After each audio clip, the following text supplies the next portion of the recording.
बच्चों, ये कहानी 16वीं शताब्दी की मीराबाई की है। वे बचपन से ही बाकी बच्चों से अलग थी। जहाँ बाकी बच्चे खेल कूद और खाने पीने में ही व्यस्त रहते, वे पढ़ने लिखने और कृष्ण लीला सुनने में।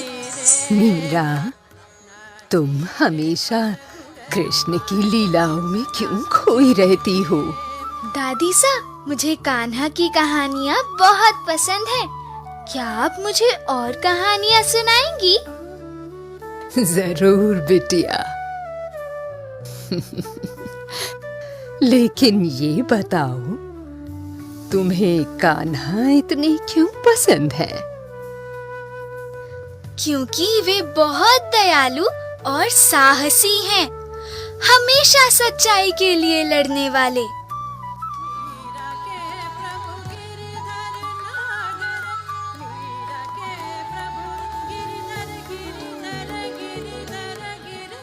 कहा जाता है कि मीराबाई की कृष्ण लगन का कारण 3 मुख्य घटनाएं थीं। मासा, मासा, देखो मुझे ये सुंदर काला पत्थर मिला। बताओ इसका मैं क्या करूं? तुम इसको गिरधर गोपाल मानकर इसकी पूजा करना। ठीक है मासा, मैं ऐसे ही करूंगी। दूसरी घटना तब की है जब गांव में एक बारात आई। दूल्हे को घोड़ी पर चढ़ा देख मीराबाई ने अपनी माँ से पूछा, मासा, ये यहाँ क्यों आए हैं? ये ब्याह रचाकर यहाँ से अपनी दुल्हन लेकर जाएंगे। मासा, मुझे लेने कौन आएगा? तुम्हारे लिए तो गिरधर गोपाल स्वयं आएंगे। और इस बात को सच मान मीराबाई कृष्ण भक्ति में और भी ज्यादा लीन रहने लगी। तीसरी घटना एक मूर्ति को लेकर थी। एक साधु मीराबाई के पिता से मिलने अक्सर आया करते थे। एक बार जब वे उनके घर आए, तब उनके हाथ में कृष्ण भगवान की सुंदर मूर्ति थी। मासा, बापू सा, कान्हा की ये मूर्ति कितनी अद्भुत है। क्या मैं इसे रख सकती हूँ? नहीं बेटा, ये मूर्ति बहुत पवित्र है, इसे सहेजना जरूरी है। लेकिन उसी रात साधु के सपने में गिरधर गोपाल ने आकर उन्हें उस मूर्ति को मीरा को सौंपने के लिए कहा।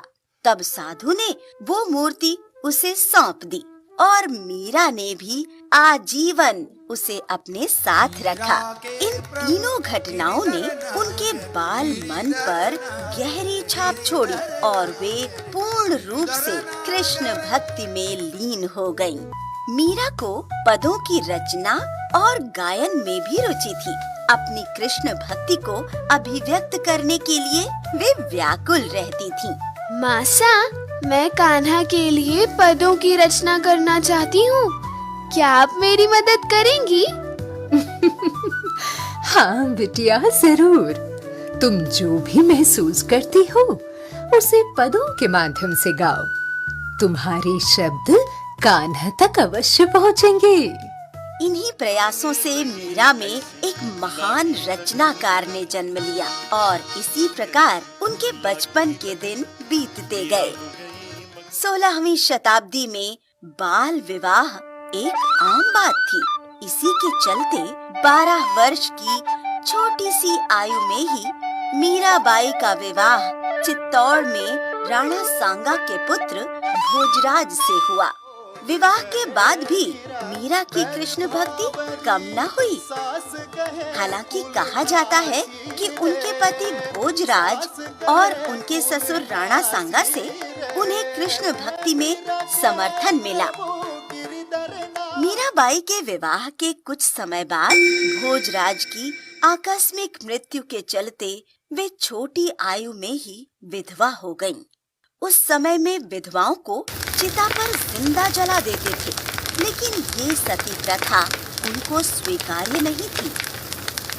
मैं ना चोरी करती हूँ और ना कुमार्ग पर चलती हूँ, ना अनाचार करती हूँ और ना अत्याचार सहन करती हूँ, ना किसी को सताती हूँ और ना रुलाती हूँ।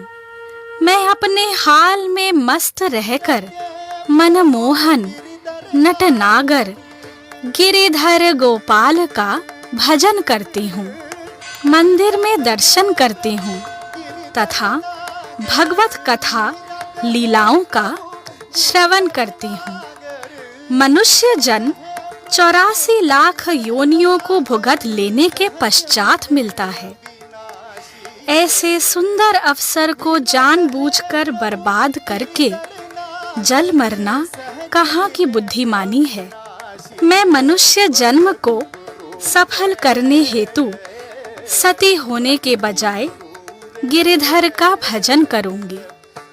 उस समय में सती प्रथा का इस प्रकार खुलकर बहादुरी से विरोध करना, और वो भी एक विधवा द्वारा, मीरा जैसी हिम्मती के लिए ही संभव था। बदलाव की इस चिंगारी के चलते ही आखिरकार सती प्रथा का अंत हो पाया। उनके ससुर दूरदर्शी थे और इस सामाजिक कुरीति का विरोध करके उन्होंने मीराबाई का पूरा समर्थन किया। राणा सांगा के जीवन काल तक मीराबाई को उनका और समाज का समर्थन मिलता रहा, किंतु उनके स्वर्गवास के बाद उनके उत्तराधिकारी विक्रमादित्य को उनकी कृष्ण भक्ति बिल्कुल भी रास नहीं आई। विक्रमादित्य ने मीराबाई को विचलित करने और जान से मारने के लिए भी नाना प्रकार के षड्यंत्र रचे, पर सब के सब विफल रहे।